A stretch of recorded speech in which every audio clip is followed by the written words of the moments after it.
At his wedding, my son screamed, "Get out! She doesn't want you here!"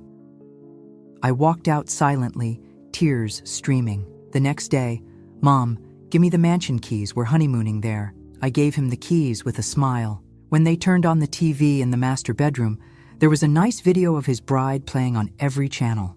If you're watching this, subscribe and let me know where you're watching from. I'm Dorothy Walsh, 67 years old, and apparently the most unwelcome mother-in-law in Connecticut. But let me backtrack to how I got my perfect revenge on the woman who stole my son and the son who betrayed me. The wedding was supposed to be the happiest day of my life. I'd spent 3 months helping plan every detail, from the flowers to the catering menu. I'd even bought a beautiful navy dress that complemented Sophia's color scheme. Everything was perfect until the moment I walked into the reception hall. "What is she doing here?" Sophia's voice cut through the chatter like a knife. She stood there in her $5,000 dress, pointing at me like I was some unwanted party crasher. My son Michael, the boy I'd raised alone after his father died, just stood there frozen. "I invited her," Michael said weakly. "She's my mother." "Your mother?" Sophia's laugh was sharp and cold. "The woman who tried to sabotage our engagement? The woman who called me a gold digger at the rehearsal dinner?" I never called her that, though I certainly thought it. What I actually said was that I hoped they'd discuss their financial expectations for marriage. Apparently, that counted as sabotage in Sophia's world. "Get out!"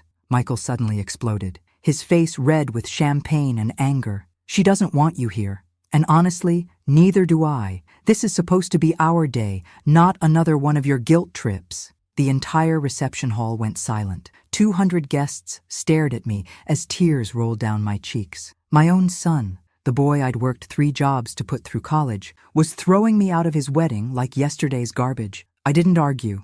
I didn't make a scene. I simply picked up my purse, walked to the door, and left. But as I sat in my car in the parking lot, watching through the windows as the party continued without me, something hard and cold settled in my chest. If they wanted to treat me like the enemy, maybe it was time I started acting like one. The next morning, Michael called. His voice was different now, sweet and apologetic, the way it got when he wanted something. "Mom, I'm sorry about last night. Sophia was just stressed, and I overreacted. You know how weddings are." "Of course." "Sweetheart," I said, though my heart was still broken, "these things happen. Actually, we have a favor to ask. Could we borrow the keys to the mansion in the Hamptons? We want to honeymoon there instead of going to Italy." The travel costs got a bit higher than expected. The mansion, my late husband's family estate, worth about $4 million, which Michael thought he'd inherit someday. The same property where I'd spent my happiest years before Robert died. The same property where I'd installed a very sophisticated security system 6 months ago. "Of course, darling," I said, sweetness dripping from my voice. "I'll have the keys ready for you this afternoon." When Michael arrived with Sophia to pick up the keys, I couldn't help but notice how she avoided eye contact with me. Good. She should feel ashamed of herself. "Thank you so much, Mrs. Walsh," she said, in that fake, sweet voice she used when she wanted something. "This means the world to us." "Oh, call me Dorothy," I said, handing over the keys with a bright smile. "After all, we're family now." They drove off in Michael's BMW, laughing and planning their romantic getaway. I watched them go, then went inside to check my laptop. The security system I'd installed wasn't just for burglary protection. It included cameras in every room and the ability to override the entertainment system remotely. I opened the control panel and started uploading a very special video to the mansion's media server. A video I'd been saving for exactly the right moment. A video that was about to turn their honeymoon into a nightmare they'd never forget. Because 3 months ago, I'd learned the truth about my sweet daughter-in-law. And now, it was time she learned what happens when you mess with Dorothy Walsh. Let me tell you how I discovered what kind of woman my son really married. It started with a phone call that changed everything. "Mrs. Walsh, this is Detective James Morrison with the Hartford Police Department. We're investigating a fraud case, and your son's fiancé's name came up. Could we speak with you?" My blood ran cold. This was 2 weeks before the wedding, and I was in the middle of addressing invitation envelopes when the call came. "What kind of fraud?" I managed to ask. "Credit card fraud, identity theft, some other charges. We believe she may have used false information to obtain credit under her previous name. The name Sophia Chen is relatively new." Sophia Chen. Her name wasn't even real. I sat down hard in my kitchen chair, my mind racing. Who had my son agreed to marry? What was her previous name? I asked. Sarah Martinez. She's been Sarah Martinez for the past 8 years, until she legally changed her name 18 months ago. Right around the time she met your son, actually. 18 months ago. Exactly when she'd shown up at the country club where Michael played tennis, claiming to be new in town and looking for tennis lessons. What a convenient coincidence. Detective Morrison, what exactly are you investigating? She ran up about $75,000 in credit card debt under her previous identity, then disappeared. Changed her name, changed her entire identity. Her victims were mostly older men she met through dating apps. She'd gain their trust, get access to their financial information, then max out credit cards before vanishing. I felt sick. My son, my trusting, naive son, was about to marry a con artist. Have you spoken to my son about this? We tried, ma'am. He refused to listen, said we were wrong about her, that she'd told him about her name change already, said it was because of an abusive ex-husband. Of course she'd have a sob story ready. That was probably how she'd hooked Michael in the first place. My son always was a sucker for a damsel in distress. What can I do to help? I asked. Honestly, not much legally. She hasn't technically committed any crimes as Sophia Chen, but we thought the family should know what they're dealing with. After the detective hung up, I sat staring at the wedding invitations scattered across my table. 200 people were about to watch my son marry a criminal. But how could I stop it? Michael was completely under her spell, and as he'd made clear repeatedly, he thought I was just a jealous mother trying to interfere. That's when I decided to do some investigating of my own. If the police couldn't prove anything, maybe I could find evidence they'd missed. I hired a private investigator, a woman named Carmen Rodriguez, who specialized in background checks. Within a week, she'd uncovered more than the police had. Your future daughter-in-law is quite interesting, Carmen said, spreading photos and documents across my coffee table. Sarah Martinez was married twice before, both times to wealthy older men. Both marriages ended in divorce, with her getting substantial settlements. I studied the photographs. There was Sophia, but younger, with different hair, laughing at charity galas with men old enough to be her grandfather. This one, Carmen pointed to a photo of Sophia, with a silver-haired man in a tuxedo, was Marcus Freeman, a real estate developer in Florida. They were married for 18 months. He died of a heart attack 6 months after their divorce was finalized. That's suspicious. It gets better. The autopsy showed elevated levels of digitalis in his system. Not enough to be lethal, but enough to cause the kind of heart stress that might trigger an attack in someone with pre-existing conditions. My hands started shaking. Are you saying she murdered him? I'm saying the timing was very convenient. She got a $2.3 million settlement from the divorce, then inherited another $800,000 when he died.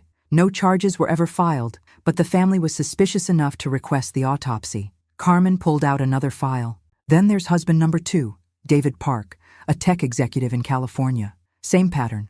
Whirlwind romance, quick marriage, mysterious health problems, expensive divorce, then a convenient accident. What kind of accident? Fell down the stairs in his home, broke his neck. Again, no charges filed, but the insurance company fought the payout for 2 years. I felt like I was going to be sick. This woman, this predator, had somehow gotten her claws into my son, and there was more. The really interesting part, Carmen continued, is what happened in between marriages. She'd take breaks, completely disappear for 6 months to a year, then resurface with a new identity, new story, new hunting ground. And now she's hunting my son. It appears so. The question is, what are you going to do about it? I thought about that for a long time. I could show Michael the evidence, but he'd already made it clear he wouldn't listen. I could go to the police again, but they'd already said there wasn't enough for charges. Or I could wait and watch, and hope she revealed herself before it was too late. That's when Carmen showed me the final piece of the puzzle. There's one more thing you should see, she said, pulling out her laptop.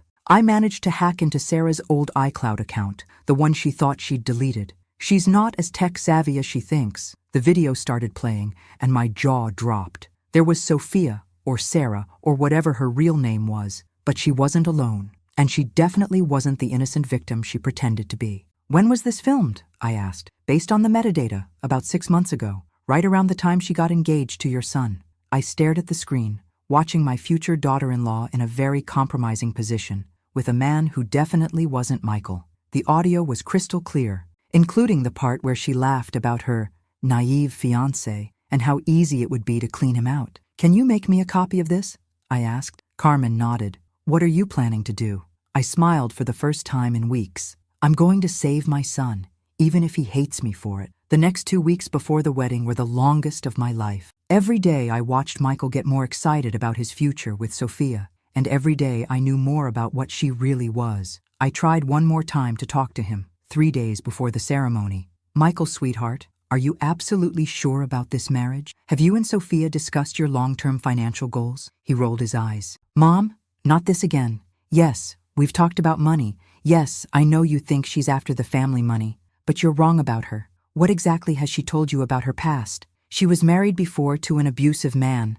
She had to change her name to escape him. She's been hurt before, which is why she's cautious about trust. But she loves me, Mom, really loves me. The lies came so easily to her, and he believed every word. And you've met her family? She doesn't have family. Her parents died in a car accident when she was young. She was raised by an aunt who's now in a nursing home with dementia. It's actually really sad. Another lie. According to Carmen's investigation, Sophia's parents were alive and well and living in Phoenix. They'd tried to warn her previous husbands about their daughter's history, but by then it was always too late. Michael, what if I told you I had proof that she's not who she says she is? His face hardened. I'd say you need to stop trying to destroy my happiness. I know you're lonely since Dad died, but that doesn't give you the right to sabotage my marriage. That hurt more than anything Sophia had done to me. My own son thought I was so pathetic, so desperate for attention, that I'd lie to keep him single. I would never lie to you about something this important. Really? Then where's this proof? I hesitated. Showing him the video would destroy him, and there was no guarantee he'd believe it wasn't somehow faked. Sophia had done an excellent job of painting me as an unstable, jealous mother. Anything I showed him would be dismissed as another attempt to break them up. I thought so, he said when I didn't answer. Mom, I love you, but you need to accept that I'm getting married. Sophia is going to be your daughter-in-law, and if you can't be civil to her, then maybe you shouldn't come to the wedding. That was the moment I knew there was no saving him before the marriage. He'd have to learn the truth the hard way, but that didn't mean I couldn't be prepared for when reality hit. The wedding planning continued around me like a nightmare. Sophia made a big show of asking for my opinion on flowers and music, but it was clear she was just humoring me. Michael had obviously told her about our conversation, because she started being extra sweet, as if she was proving how wrong I was about her. Dorothy, you have such good taste, she'd coo, showing me fabric sample. Michael is so lucky to have such a devoted mother, but I caught the look in her eyes when she thought I wasn't watching. Cold calculation, like she was measuring me for a coffin. 2 days before the wedding, she made her biggest mistake yet. She asked to meet me for lunch, just the two of us. I know this transition is hard for you, she said over salads at the country club. Michael means everything to you, and now you have to share him. That's what mothers do, I replied carefully. We want our children to be happy. Of course, and I want you to know that I would never try to come between you and Michael. Family is so important. She said this while wearing a bracelet that cost more than most people's cars, paid for with my son's credit card. That's good to hear. Although, she continued, her voice getting softer, more conspiratorial,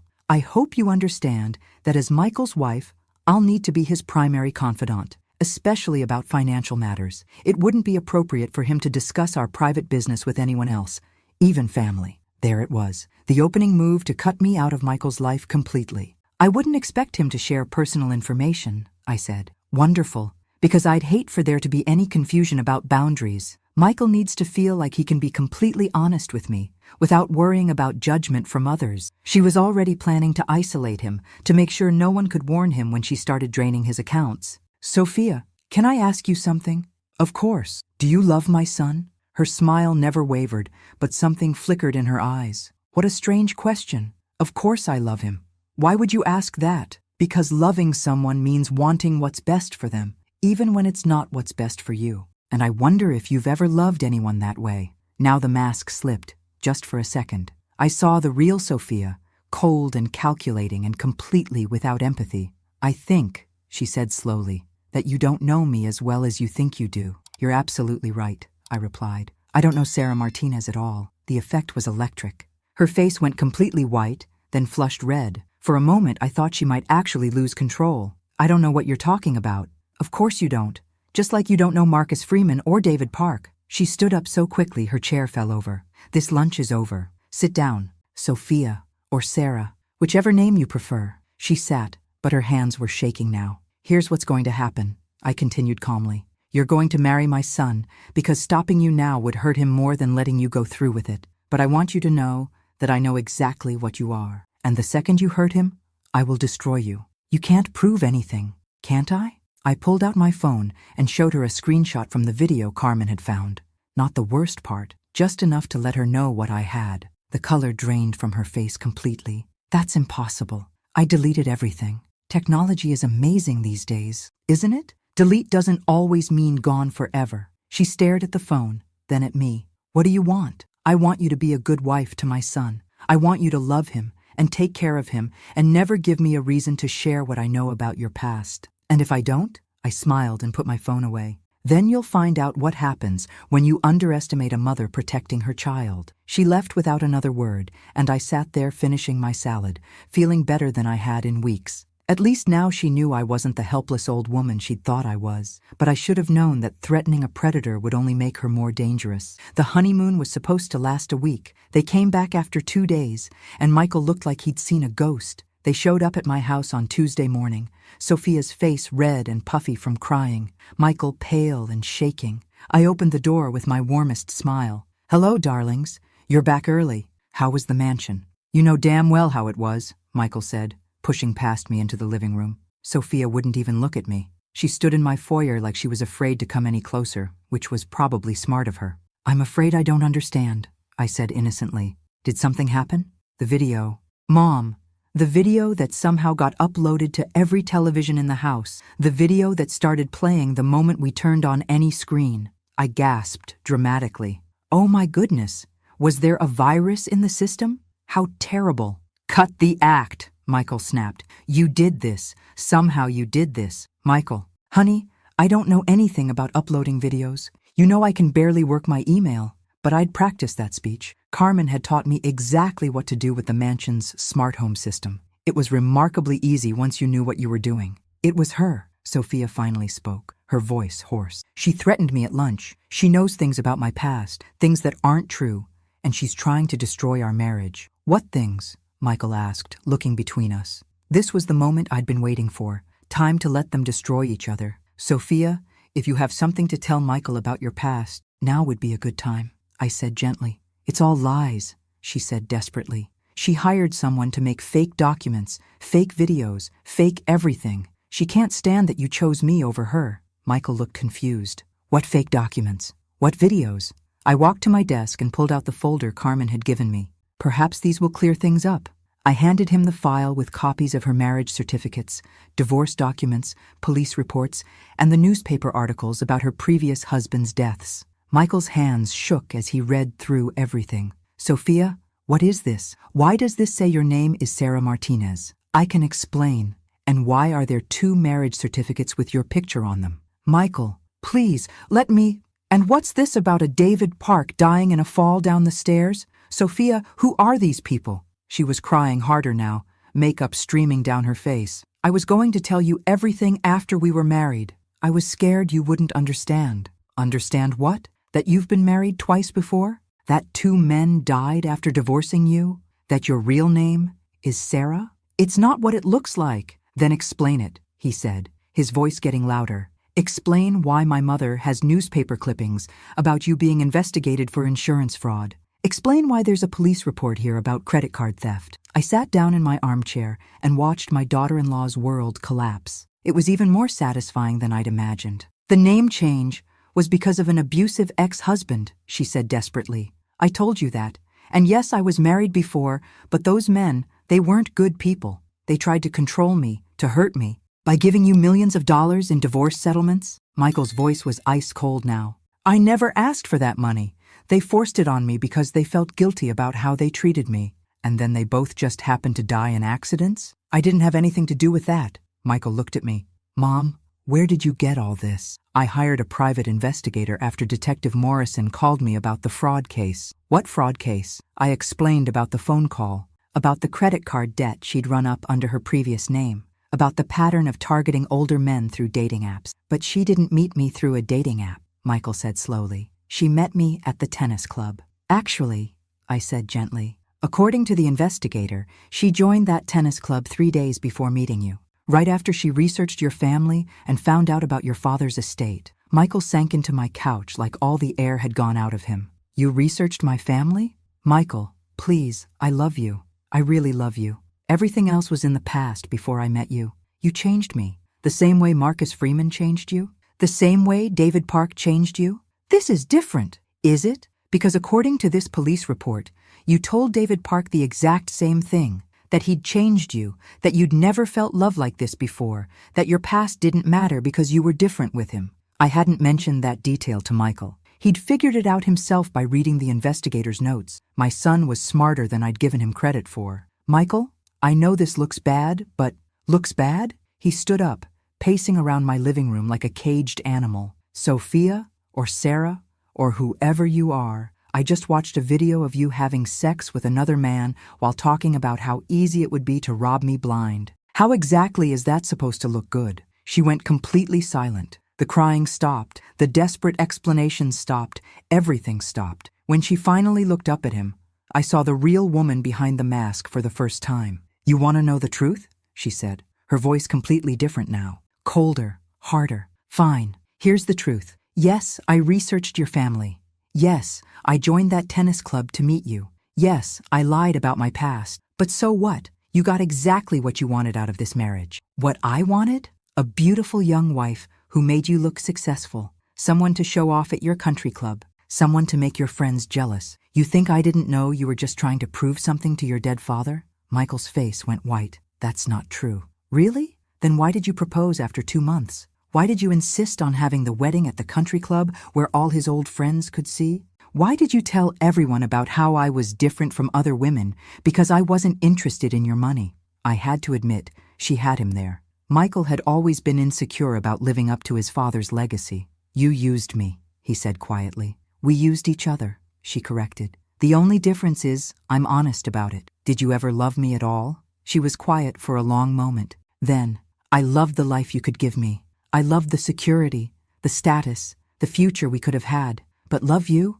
Michael, I don't think I'm capable of loving anyone the way you mean. That was the moment my son's heart truly broke. Not when he saw the video, not when he read the police reports, but when she admitted she'd never loved him at all. I want you out of my house, he said quietly. It's not your house yet, she replied. Technically, it's still your mother's house until you inherit it, which, given what I know about the prenup you didn't make me sign, might be sooner than you think. The threat was unmistakable. She was going to try to take everything in the divorce. Michael looked at me helplessly. Mom, what do I do? For the first time in months, my son was asking for my help instead of rejecting it. First, I said, you call your lawyer. Then you call the bank and freeze any joint accounts. Then you change all your passwords and make sure she can't access anything financial. You can't prove any of this, Sophia said. But there was no confidence in her voice anymore. Actually, I replied, I can prove all of it. Carmen was very thorough in her investigation, and video evidence is particularly compelling in divorce court. The look she gave me could have frozen hell. This isn't over, she said. Yes, I said calmly. It is. She left without another word, and Michael collapsed back onto my couch. Mom, I'm so sorry. I should have listened to you. You couldn't have known, sweetheart. She was very good at what she did. How did you know to investigate her? I sat down next to him and took his hand. Because no mother watches her son fall for someone and doesn't ask questions. And when the police called, I knew I had to protect you. The police called you first? They tried to call you, but you wouldn't listen. So they called me instead. Michael was quiet for a long moment. She's going to try to take everything in the divorce, isn't she? She's going to try, but she's going to find out that Dorothy Walsh didn't raise a stupid son. And she definitely didn't raise one who goes into battle without backup. What do you mean? I smiled and pulled out another folder, this one much thicker than the first. I mean, your father taught me a thing or two about protecting family assets. And Carmen found some very interesting information about how Sarah Martinez's previous divorces were overturned when evidence of fraud came to light. Michael stared at me like he was seeing me for the first time. Mom, you're kind of scary when you want to be. Sweetheart, I said, patting his hand. You have no idea. The divorce proceedings started exactly as I'd predicted. Sophia, or Sarah, hired the most expensive lawyer in the state and immediately filed for half of everything Michael owned, plus alimony, plus damages for emotional distress. Her lawyer, a shark named Hamilton Pierce, actually had the nerve to call me. Mrs. Walsh, I represent your daughter-in-law in the divorce proceedings. I understand you've been spreading some rather serious allegations about my client. I haven't been spreading anything, I said pleasantly. I simply provided my son with factual information about the woman he married. Factual information that was obtained through illegal means. Hacking into private accounts, hiring investigators to stalk my client, invasion of privacy. My client has grounds for a substantial lawsuit against you personally. I almost laughed. Mr. Pierce, I think you should speak with your client about her previous legal troubles before you threaten me with lawsuits. Mrs. Walsh, I'm going to be very clear with you. My client is entitled to half of your son's assets, and that includes his inheritance from your husband. If you interfere with these proceedings, I will make sure you lose your home and everything else you own. How interesting. Does your client happen to mention that she's not actually entitled to any inheritance because it's held in a trust that specifically excludes spouses married for less than 2 years? There was a long pause. What trust? The one my husband established when Michael was 16. The one that protects family assets from exactly this kind of situation.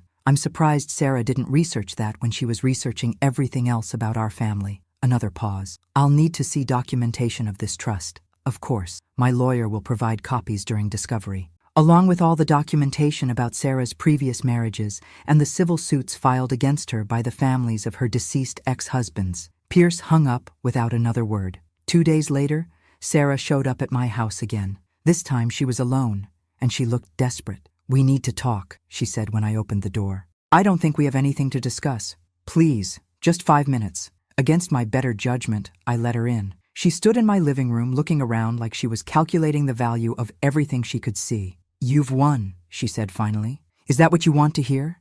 You've successfully destroyed my marriage and my life. Congratulations." "I didn't destroy anything, Sarah. I simply revealed what was already there. You know Michael will never trust another woman again because of this. You've made sure he'll be alone for the rest of his life, dependent on you." That stung because there was some truth to it. Michael had been devastated by the betrayal, and he'd been clinging to me like a lifeline ever since. "Michael will heal," I said, "and eventually he'll find someone who actually loves him." "Will he?" "Because right now he's drinking himself to sleep every night and calling me at 2 a.m., begging me to explain why I did this to him." I hadn't known about the calls or the drinking. "What do you want, Sarah?" "I want you to give me something, some kind of severance payment, enough money to start over somewhere else. In exchange, I'll disappear completely. No drawn-out divorce, no custody battle over assets, no lawsuits. I'll sign whatever papers your lawyers want and vanish." "How much money?" $2 million. I actually did laugh then. "You must be joking. I know about Marcus Freeman's family suing me. I know about the insurance companies investigating David Park's death. If this divorce gets nasty, if it goes to trial, all of that will come out. The media will have a field day. Michael's name will be associated with mine in every news story about Black widow wives." She was right about that. A sensational trial would destroy Michael's reputation, along with hers. "And if I pay you $2 million, you'll just disappear? I'll move to a different country, change my name again, start over. Michael can get a quiet divorce for irreconcilable differences, and his name stays out of the papers." I pretended to consider it. "That's quite an offer. But I have a counterproposal." "What?" "Nothing. You get nothing. You sign the divorce papers accepting full responsibility for the breakdown of the marriage, you waive any claim to assets or alimony, and you disappear anyway." "Why would I agree to that?" I walked to my desk and pulled out yet another folder. Sarah's face went pale when she saw it. "Because Carmen's investigation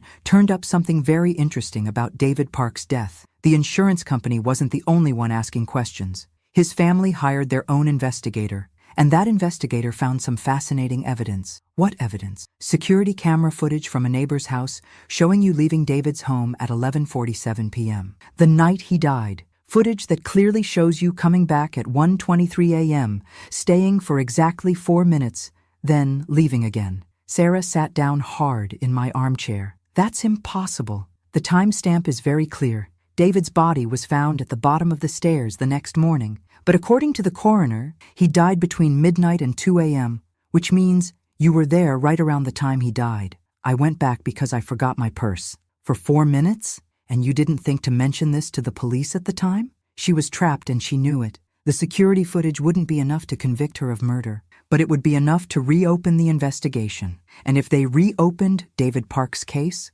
they'd probably take another look at Marcus Freeman's death too. "What do you want me to do?" she whispered. "I want you to sign a confession." "A confession to what?" "To fraud, to knowingly entering into marriage under false pretenses with the intent to defraud my son of his assets. Nothing about the deaths, nothing about the previous marriages, just a simple admission that you lied about your identity and your motives. If I sign that, I could go to jail. Maybe. Or maybe the district attorney will be satisfied with restitution and community service, especially if you cooperate fully and leave the state voluntarily." She stared at the floor for a long time. "And if I don't sign it, then I give this security footage to the Hartford police, along with all the other evidence Carmen found. And we'll see how well your new lawyer handles a murder investigation on top of a divorce case." The silence stretched between us for several minutes. Finally, she looked up at me with something that might have been respect. "You really are a scary old woman. I'm a mother protecting her child. That makes me the most dangerous thing in the world." She signed the confession that afternoon.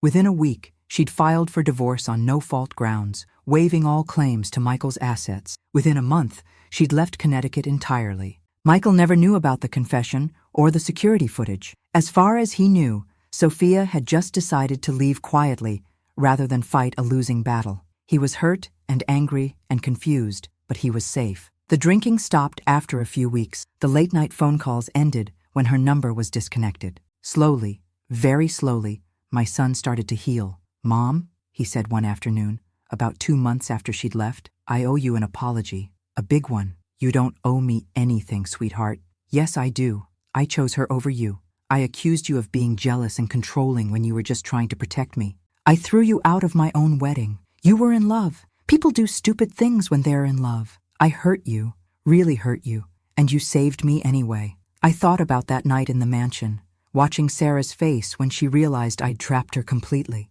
I thought about the look in her eyes when she signed that confession, knowing she'd finally met someone more ruthless than she was. "That's what mothers do," I said. "We protect our children, even when they don't want to be protected." "How did you know she was lying about everything, even before the detective called?" I smiled, remembering the first time I'd met her at that tennis club lunch. Instinct, mostly. Something about her just felt wrong. She was too perfect, too eager to please, too interested in all the wrong things. "What wrong things?" "She asked about your father's estate before she asked about your favorite color. She knew your net worth before she knew your middle name. When someone loves you, they want to know who you are. When someone's using you, they want to know what you're worth." Michael nodded slowly. "I should have seen it." "No, sweetheart. You should have been able to trust that the woman you married actually loved you. The fact that you couldn't see through her lies just means you're a good person who expects the best from people. Like Dad was. Exactly like Dad. And that's not something to be ashamed of." We sat quietly for a while,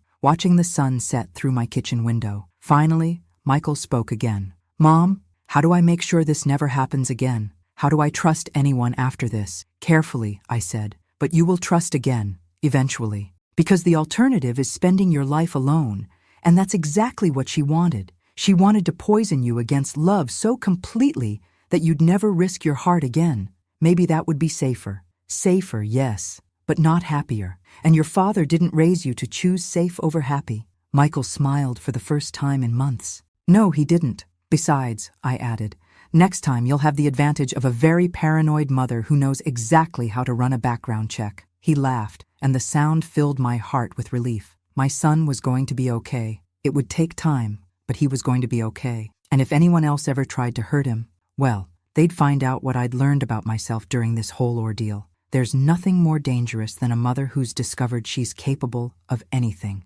6 months later, Michael started dating again. Her name was Jennifer. She was a pediatric nurse, and the first thing she did when she met me was show me pictures of her family. "This is my mom and dad at their 40th anniversary party," she said, scrolling through her phone. "And this is my sister with her kids. And here's my brother at his graduation from medical school." Real family, real history, real life that could be verified by anyone who cared to look. "She seems lovely," I told Michael later. "She is. And Mom? I had Carmen run a background check on her." I smiled. "And?" "Jennifer Marie Thompson, 29 years old, born in Boston, graduated from nursing school with honors, no previous marriages, no criminal record, and her biggest debt is her student loans." "Suspicious," I said dryly. "She sounds entirely too normal." "I know, right? It's weird dating someone who's actually honest about everything." 3 months later, Michael brought Jennifer to Sunday dinner for the first time. She arrived with a bouquet of flowers for me and a homemade apple pie. "I hope this is okay," she said nervously. "Michael mentioned you like to bake, and I didn't want to assume I could compete with your recipes, but my grandmother's apple pie was always her specialty." I took a bite and nearly moaned with pleasure. "Jennifer, this is absolutely delicious. Would you share the recipe?" "Of course. Actually, I was hoping you might teach me some of your techniques. Michael raves about your cooking." After dinner, while Michael was loading the dishwasher, Jennifer helped me package up leftovers in the kitchen. "Mrs. Walsh, can I ask you something personal?" "Of course, dear." Michael told me about his first marriage. Not all the details, but enough. "I just want you to know that I understand why you might be protective of him." I studied her face, looking for any sign of calculation or manipulation. I found only genuine concern. "I appreciate that, Jennifer. I also want you to know that I don't expect you to trust me right away. I know I have to earn that, but I hope eventually you'll see that I really do love your son." "What makes you love him?" I asked. She smiled, and it was the kind of smile that transformed her whole face. "He's kind without being weak. He's successful without being arrogant. He treats waiters and janitors the same way he treats his boss, and when he talks about you, his whole face lights up. Any man who loves his mother that much is someone I want to know better." That night, after they'd left, I called Carmen. "I need another favor," I said. "Let me guess. Jennifer Thompson? You already ran a check on her, didn't you?" "Of course I did. The moment Michael started dating her seriously. She's exactly what she appears to be, Dorothy. A nice woman from a nice family who happens to love your son. No hidden marriages. No mysterious deaths of ex-boyfriends?" Carmen laughed. Her longest relationship before Michael was with a guy named Steve who broke up with her because she wanted kids, and he didn't. He's now happily married to someone else and speaks very highly of her. Her biggest scandal is a parking ticket she got in college, so she's perfect. She's normal, which probably seems perfect after what Michael went through. I hung up feeling something I hadn't felt in a long time. Hope. My son had found someone who loved him for himself, not for what he could give her. A year later, Michael proposed to Jennifer in my backyard garden, right next to the rose bushes his father had planted. She said yes through happy tears, and the first thing she did after putting on the ring was hug me. "I hope this means I get to call you Mom," she whispered. "I'd be honored," I whispered back. The wedding was small and intimate, held in the same garden where they'd gotten engaged. Jennifer's family flew in from Boston, and they were exactly as warm and genuine as she was. Her father walked her down the aisle, but he stopped to shake my hand before giving her away. "Thank you for raising such a wonderful man," he said. "We couldn't be happier about this marriage." This time, I sat in the front row with tears of joy streaming down my face. This time, no one screamed at me to leave. This time, I watched my son marry someone who actually deserved him. During his speech at the reception, Michael looked directly at me. "I want to thank my mother for never giving up on me, even when I was too stupid to listen to her wisdom. Mom, you saved my life in more ways than one, and I love you more than I can ever express." Jennifer's maid of honor speech was even better. "I've never seen a mother and son who love each other as purely as Michael and Dorothy," she said. "Dorothy didn't just raise a son. She raised a man who knows how to love without conditions, how to trust without being naive, and how to protect the people he cares about. Any woman lucky enough to marry into this family knows she's getting not just a husband, but a role model for what unconditional love looks like." That night, as I watched my son and his new wife dance to their wedding song, I thought about Sarah Martinez. Wherever she was, I hoped she'd found whatever it was she was really looking for, and I hoped it didn't involve destroying anyone else's life. But mostly, I thought about the lesson I'd learned through this whole ordeal. Sometimes protecting the people you love means being willing to become someone you never thought you could be. Sometimes love requires you to be ruthless, calculating, and absolutely unforgiving. I'd always thought of myself as a gentle person, someone who avoided conflict and trusted others to do the right thing. But when my son's happiness was threatened, I'd discovered I was capable of things that would have shocked the old Dorothy Walsh. I'd hired investigators, manipulated security systems, obtained evidence through questionable means, and ultimately forced a confession through what was essentially blackmail. A year ago, I would have been horrified by those actions. Now, watching Michael and Jennifer laugh together at their head table, I felt nothing but satisfaction. I'd done what was necessary to protect my child, and I'd do it again in a heartbeat. The next morning, Jennifer brought me coffee in bed and thanked me for the most beautiful wedding she could have imagined. "Dorothy, I hope you know that I consider myself the luckiest woman in the world. Not just because I married Michael, but because I married into a family where love means everything. Welcome to the family, sweetheart, I said, hugging her tight. And thank you for making my son so happy. As she headed downstairs to make breakfast for her new husband, I sat in bed thinking about how much my life had changed. A year and a half ago, I'd been a naive widow who trusted everyone and assumed the best about people. I'd learned the hard way that the world contained predators who viewed kindness as weakness and love as opportunity. But I'd also learned that I was stronger than I'd ever imagined. When pushed to my limits, I could be every bit as cunning and ruthless as any con artist. The difference was that I used those skills to protect instead of exploit,